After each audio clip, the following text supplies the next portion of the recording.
ఎట్లా ఉందా మరి కాంగ్రెస్ ప్రభుత్వం? కాంగ్రెస్ ప్రభుత్వం అంటే ఇక వాళ్ళ చెప్పవద్దు, వాళ్ళ సొంతం కొరకు చూసుకున్నారు, రైతుల గురించి చూసుకుంటలేరు. ఎట్లా మంటున్నామని చెప్తుండ్రు ఏడాకుంటారా? ఇప్పుడు నేను 2 నెలలు దాటింది, 2 నెలలు దాటింది, 2 నెలలు దాటింది. ఎత్తుడు లేదు. ఊరియా బత్తాల కన్నా దేనికి పోయినా మొత్తం రాజకీయమే. మధ్యలో దళాలు దోసుకో తింటారు.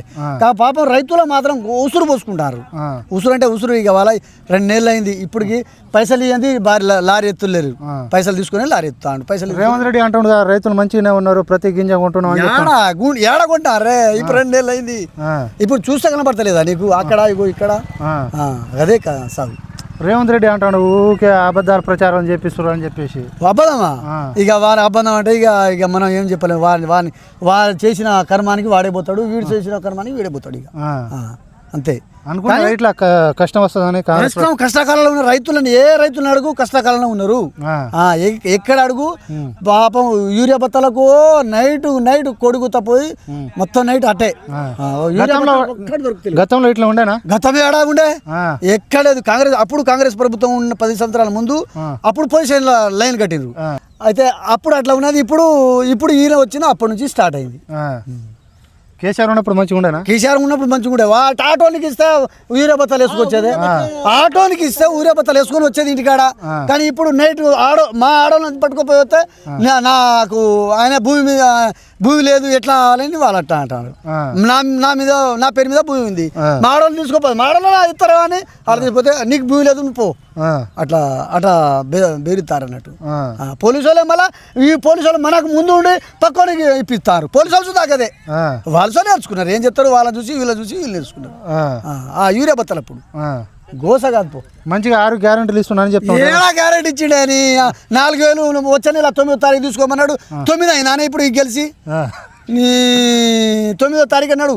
ఇప్పుడు ఏది వృద్ధాప్య పింఛను 9 ఉన్నాయా? 9వ తారీఖు తీసుకొని ఇప్పుడు నేను రాజీవ్ గాంధీ రాహుల్ గాంధీ తోటి నేను సంఘం పెడతా అన్నాడు. మరి ఎక్కడ 9వ తారీఖు రైతు బంధు అయినా వస్తుంది? రైతు బంధు ఏడాది ఒక్కొక్క ఎకరానికి ఇచ్చుడు తత్తుమే ఏడా వాళ్ళకే తెలుసు. ఇక ఎకరానికి రానే వేసిండు. ఇక తత్తుమే ఆయనకే తెలుసు. ఇక ఎక్కడ ఎత్తాడో ఆయనకే తెలుసు. మంచిగా బోనస్ ఇస్తున్నా, వడ్లు పండించు. ఏదే బోనస్ అప్పుడు ఇచ్చిండు. బోనస్ మారం ఇచ్చాడు వడ్లకు. వానాకాలం ఇచ్చాడు. ఇప్పుడు బోనస్ ఇస్తలేడు. నిన్న యాసింగ్ ఏ పని ఇచ్చిండా? ఇయ్యలే. ఇప్పుడు సార్ ఇయ్యాడు, ఇస్తాడా? ఇప్పుడు ఇయ్యాడు. మాటలకే మీ సొంత పైసలు పెట్టుకొని లారీ మాట్లాడుకొని బస్సులు లోడ్ చేసుకుంటారు. గతంలో ఉండేనా ఇట్లా? గతంలో ఏది ₹1 ఇచ్చుడులేదే. ఇప్పుడు సరే రూపాయి ఇస్తారు. సరే పోన్లే, ఆటో డ్రైవర్లకు వాళ్ళకి పని వస్తాయని రూపాయి ఇవ్వాలని ఇస్తారు. కానీ రూపాయి కాదు, ఇప్పుడు 25, 30 బత్తకు 25, 30. ఈ బత్త 20 ఇవ్వకపోతే పాప ఇప్పుడు హమాలోడు దూరవాడు గది గట్లా చెప్తాను. మీ ఎమ్మెల్యే ఎవరు ఇక్కడ? మా ఎమ్మెల్యే మురళీ నాయక్. పనితీరు ఎట్లా ఉంటుందా? ఇక ఆయన అన్ని రాజ్యాంగం మొత్తం నాదే. అందరిని చూసుకుంటూ అందరిని కలుపుకొని పోతాడు. నీ ఏడ కలుపుకోపోతాడు. అందరిని ఎట్లా ముంచుతారు.